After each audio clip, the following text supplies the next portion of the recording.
Greetings, everyone, and welcome to Healthcare Leadership Live. My name is Mike Lyons. I am the host of the show, and I am going to be joined here today by Robin Clayton.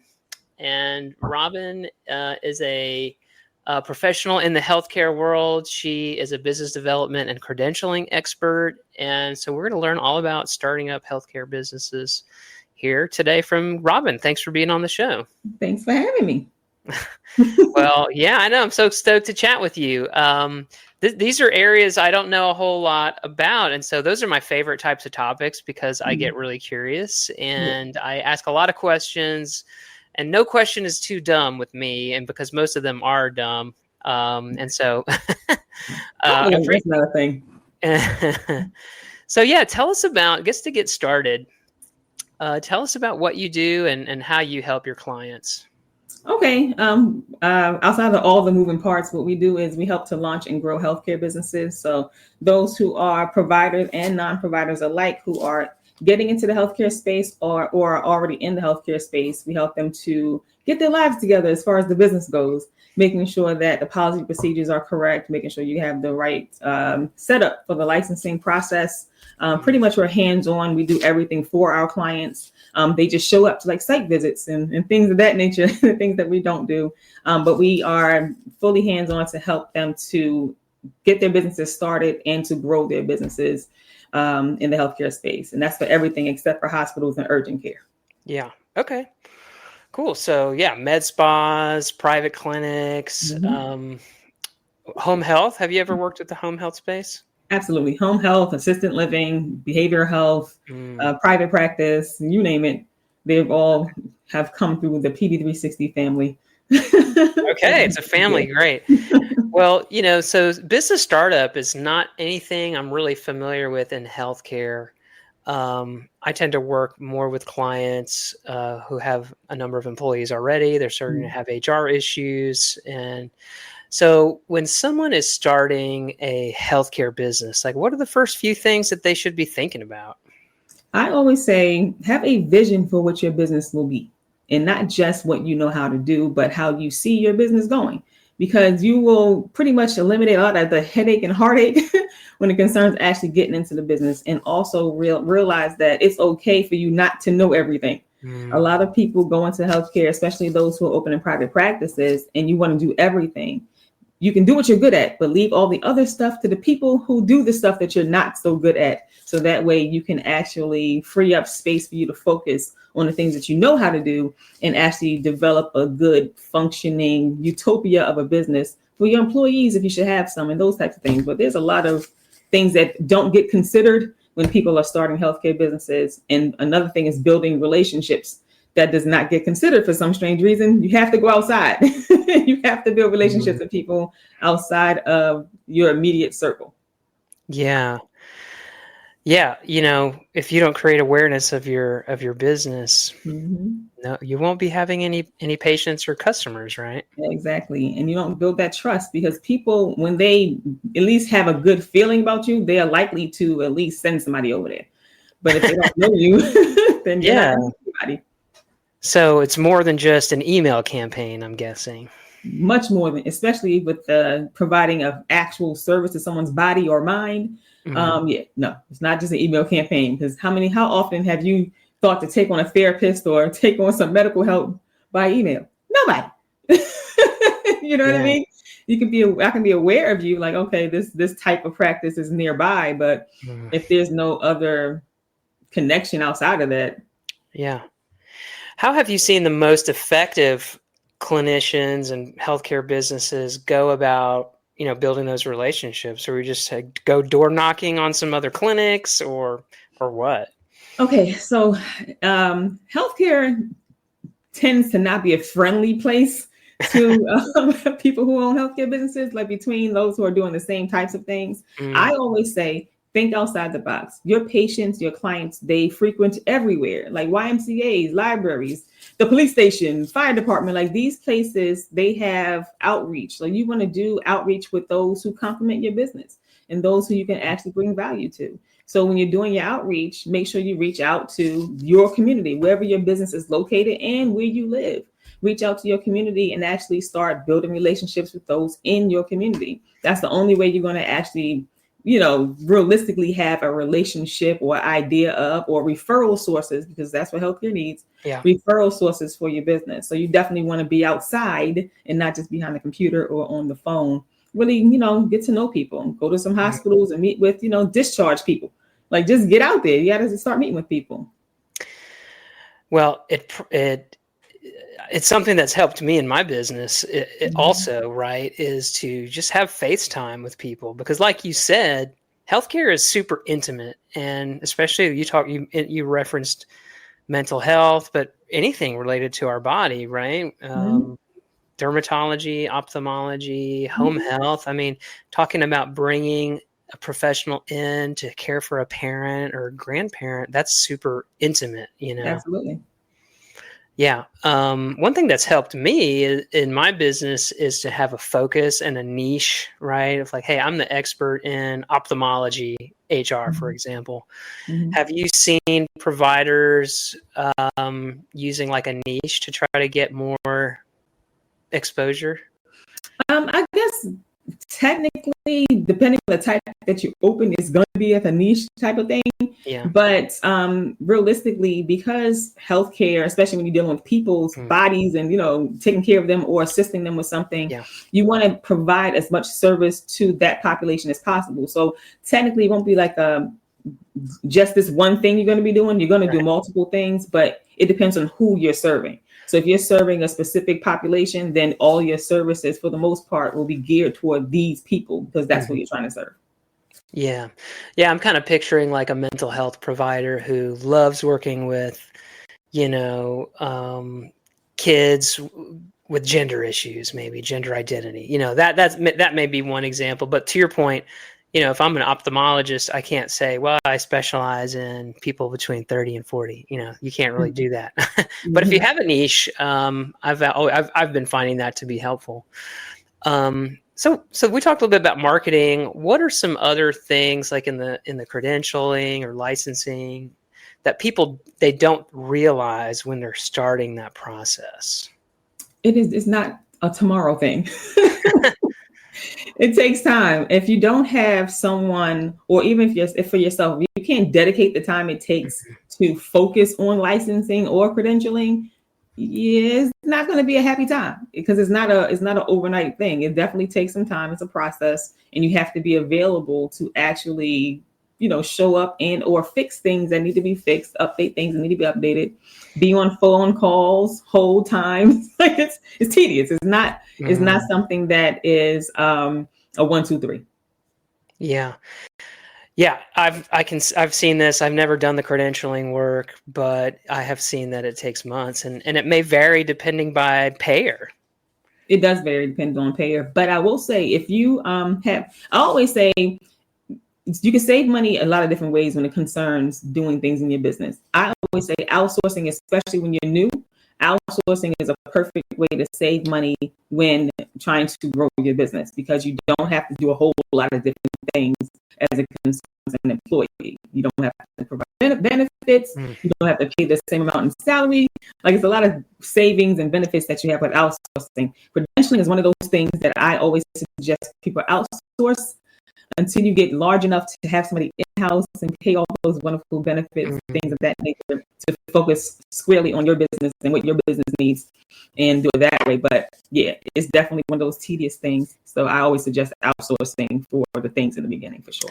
So I want to say, for anyone watching us live here, if you have a question for Robin, she's a great resource for business startup or credentialing, licensing. So throw that in the chat, or if you just want to say hi, if you are Robin's friend and you just want to cheer her on, throw a comment in the chat here. I'm curious if you've noticed any trends in the types of healthcare businesses that are getting started right now. And I guess the reason I think about that is maybe that's a reflection of the issues that people are dealing with out in the world, or maybe it says something about, I don't know, the nature of consolidation in healthcare. So yeah, are you seeing any trends in who's starting up new businesses? I don't want to say trend. I want to say that a lot of people don't realize that you don't have to be a actual healthcare provider to own a healthcare business. Now, private practice is different, but if you wanted to do group homes, you want to do assisted living or something of home health, even depending on your state, of course. But Yeah. largely, you don't have to be an actual provider to own those types of businesses. Lately, I've been seeing a lot of people who want to open group homes. Okay. The reason a lot of people are going into healthcare, one is because they want to have their own business, they want their independence.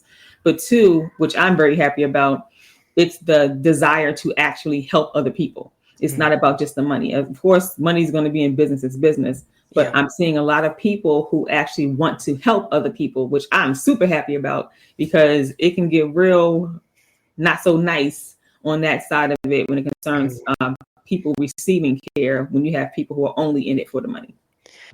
This show is sponsored by Seasoned Advice HR Services, where I help clinical healthcare businesses to make more money and save more money by hiring better, retaining better, and reducing your HR risk. If you would like an HR assessment or ongoing HR support, please reach out to me at seasoned-advice.com. I think you're hitting on a real powerful topic here because, money in healthcare is impossible to, extract, as you said, but, it seems like there's more and more, corporate money in healthcare. And a lot of times they do have that patient focus at heart, but maybe they don't. And so it's wonderful to get to work with clients that really do care about their patients. Absolutely. Because I'm going to tell you something. And those who are in healthcare, y'all know healthcare can be a raggedy place. It can be a super raggedy place. But when you come across those who are actually in it because they care and they're in it because they want to actually make a positive impact in the lives of their patients and actually really help them, those are the best ones. I mean, it's heartwarming to have those types of providers. Like I said, money's going to come. It's business. So obviously you're going to make money in the business. But if money is your sole purpose of having a healthcare business, a lot of times the business is not even functioning well because it's so money motivated that a lot of things fall to the wayside, especially when it comes down to the patient care. Yes, absolutely. I'm wondering if you have seen a trend in the area of providers not even wanting to deal with insurance at all and just saying, hey, I'm private pay. Do you work with those types of clients, and do you see a trend with that? There is, okay, so I try to say from trend because it's a lot of different things, right? But there are a lot of private providers, private practices who do shy away from the insurance part of it because one, private pay is immediately. It's nothing you have to really wait for per se. Yeah. And then dealing with the different, ups and downs with rates for insurance companies. So that is a thing, but also it depends on the population you're serving. So if you're serving people who are largely insurance users, then of course your business will be more geared toward going for insurance because that's what your population has. If your population are largely those who can afford to pay out of pocket, then that's a good way to be too. You're able to, provide the service and get paid almost immediately. So yeah, I won't say it's a trend, but a lot of private practices do tend to look at the out-of-pocket pay as opposed to the insurance. I'm on social media a lot, as you can imagine, and I feel as though lately, I think this is in the news world and the public world, like there's a lot of angst towards insurance companies right now, and it comes from the public, but it also comes from providers who are frustrated by the difficulty getting reimbursed for claims. Have you seen an escalation of providers making it harder to get paid? And have you seen an escalation in frustration by providers with that process? I would say now I have quite a few case studies on that where you have providers and different healthcare businesses who have a hard time getting paid, but a lot of times it stems from not understanding what services are actually covered under the insurance that you're taking, and also how you're putting in the claims and all those different types of things. That's why if you are someone who provides a service and that's if that's what you're good at, get somebody whose job focus is billing, and that's what they're good at, because they're going to be able to spot all the deficiencies prior to submitting the claim and let you know what you can and cannot do, as opposed to you submitting and then they kick it back and you have zero. I've had people who are like $2 million of unpaid service because they didn't realize they weren't able to bill the service. So it just depends. Like, you have to definitely know what you're doing, know what the services are that are covered, and have someone who specializes in that thing to focus on that. So that way you don't have to worry about if you're doing it right and then having to, fight back and forth on getting paid for a service. It's really, you can cut out a whole lot of headache by just knowing, or having someone who else knows how to do it, do it. Because if you're doing everything by yourself, especially if you are a provider in your private practice and you're doing the service and the billing and the keeping up with everything in the business, it's a guarantee some things are going to fall out. So I'm going to show my naivete here, or my lack of knowledge. So if I'm a doctor, or maybe I'm looking to open up a med spa or something. Let's say a business where insurance is involved. My understanding is that at some point, you're gonna contract for certain rates for certain services. Is that something that you assist with, and then how does that process work? Okay, so they do allow for rate negotiations, depending on the volume of your patients, how much you're actually billing for. You are able to negotiate, the rate in which you can bill. But it all depends on your practice and depends on the services that you provide. Like, it's a lot of moving parts with that, but it's definitely possible. And so is that something that you do, or no? Is it kind of a standard contract when people start with the payer? So everybody's contract is going to be based off of what their practice is. We do offer that kind of consultation on what you can expect and that kind of thing with the credentialing. But largely, as long as you meet the standards, as long as you meet the requirements of the specific payer, you shouldn't have a problem with the contract part of it. Gotcha. What I think I hear from providers out there or businesses out there is one of the reasons that there's a lot of consolidation is because, hey, we think we can get better, more favorable contracts, with insurance companies by grouping up together, and that tends to depress or limit the number of providers wanting to be like on their own, right? Like, because I can make more money if I am with a group. Is that a valid viewpoint? And do you think that a lot of providers are leaning that way to try to capitalize on the negotiating power of the larger group? In anything, you go further together. So if you are, if you're going to link in with a group, that will say that you'll also have the amount of patients to actually support the group. So it depends on like I said, it depends on what you're doing. Yeah. So we talked a little bit about marketing, kind of touched on credentialing. What are some of the other things that practices need to keep in mind when they're starting up? Oh. It's a family show here at Healthcare Leadership Live, and we welcome that. This is my head up. Anyway, I'm sorry. Ask the question again. So we talked a little bit about marketing and getting out there, and we've talked about credentialing.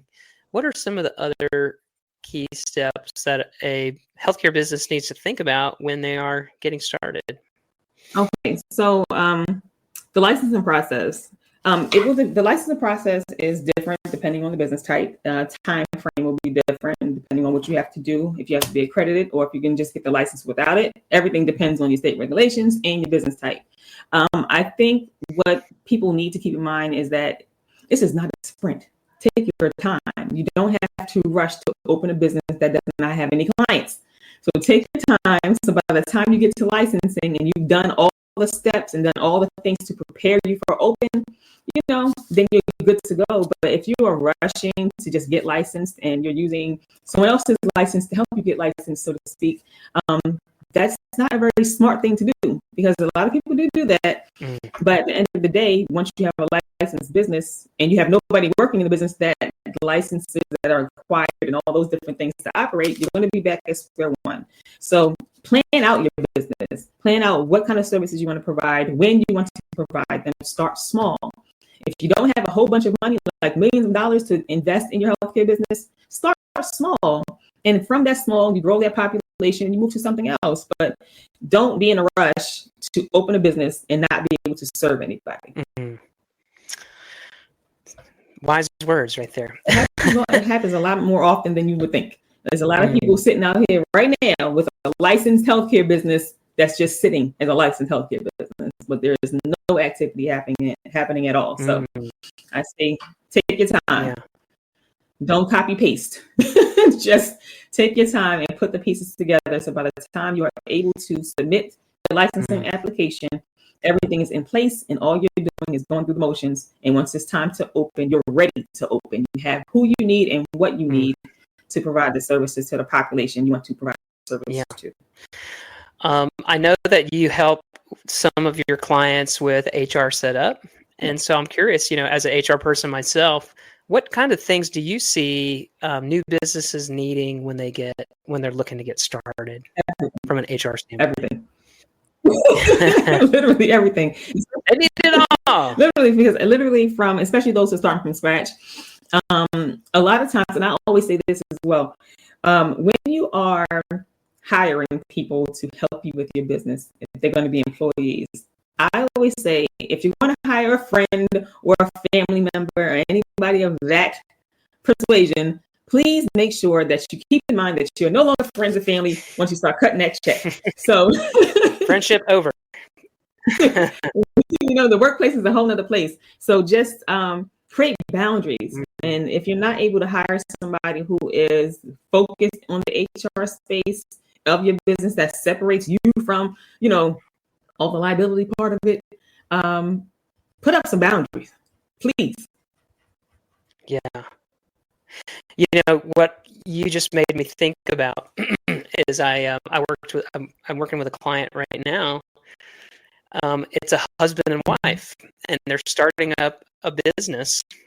And wonderful people, but I think this is their first business. Have you seen husbands and wives starting businesses, and what are some of the pitfalls that you think they can fall into? And do you have any sage wisdom to help them, stay out of court later, if you know what I mean? The same thing as if they were just friends coming together to make a business. Have your agreements together, operating agreements, all your agreements, how business will be run, how decisions are going to be made. It's two of you, so you get 50-50 type of decision making. But just plan ahead. Like, it's not emotional. It's not how I feel about anything. It's what is. So while you're building your business, just make sure you're building it while taking your time to do it. Don't rush. Don't put your feelings in it. Take your feelings out of it and just focus on how this business should run. Who we're going to serve, how we're going to serve them, how we're going to make it happen so that we can effectively serve them. But, just really step by step, make a plan, especially a business plan, which is a living document, folks, not just something that you put together and then leave it. It's something that's a living, breathing document that you have to keep updating. So just take time out and plan. Take time out, have those hard conversations in the future. If one of us doesn't want to do this anymore, what do we do then?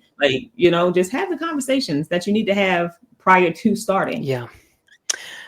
I can imagine that licensing, credentialing, you mentioned it already. You said, look, just be prepared for a process. This is not a thing where you set the crock pot on overnight and you wake up and you've got a delicious meal. You have to, it's a process. And so are there things that can speed up the process? Or maybe a better question is, are there some common things that tend to slow down the process? I don't think anything is going to speed it up per se.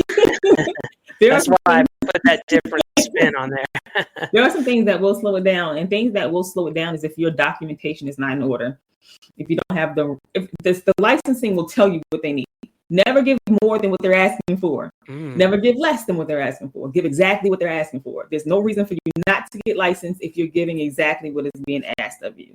And make sure that it's correct when you give it. Make sure it has all the components when you give it. And if you have those things together, then you're fine. If you don't, it's definitely going to be a back and forth. You're missing this, you're missing that kind of thing. Even with accreditation, you are able to do that process. And if you are missing something, if a standard is not met, then they give you opportunity to fix it, and that will slow down the time frame for you to actually become fully accredited or fully licensed, depending on what you're doing. But if you have everything ready, you'll be fine. Yeah.